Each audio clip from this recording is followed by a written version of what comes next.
Magandang araw mga kababayan, narito na ang pinakabagong ulat sa lagay ng panahon ngayong araw, August 9, 2026, Sunday.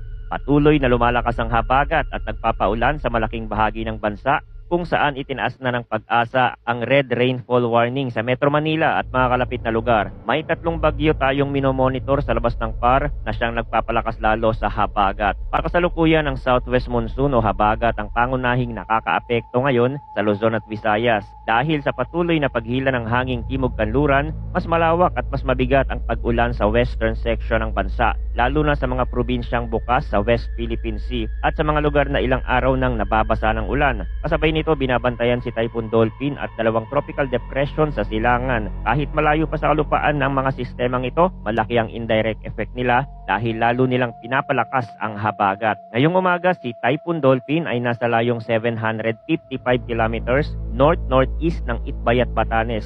Taglay nito ang maximum sustained winds na 130 kilometers per hour malapit sa sentro, gustiness hanggang 160 kilometers per hour at kumikilos west-northwestward sa bilis na 15 kilometers per hour. Hindi man ito inaasahang dadaan mismo sa malaking bahagi ng bansa, sapat ang lakas at lawak ng sirkulasyon nito para maapektuhan ang daloy ng hangin sa hilagang bahagi ng Pilipinas at makatulong sa pagpapalakas ng habagat. Bukod kay Dolphin, may dalawang tropical depression din sa silangan ng extreme northern Luzon. Ang unang tropical depression ay nasa layong 3,435 kilometers east of extreme northern Luzon. Taglay nito ang maximum sustained winds na 45 kilometers per hour malapit sa sentro, may gustiness hanggang 55 kilometers per hour at kumikilos east-northeastward sa bilis na 40 kilometers per hour. Ang isa pang tropical depression ay nasa layong 1,980 kilometers east of extreme northern Luzon. Taglay din ito ang maximum sustained winds na 45 kilometers per hour,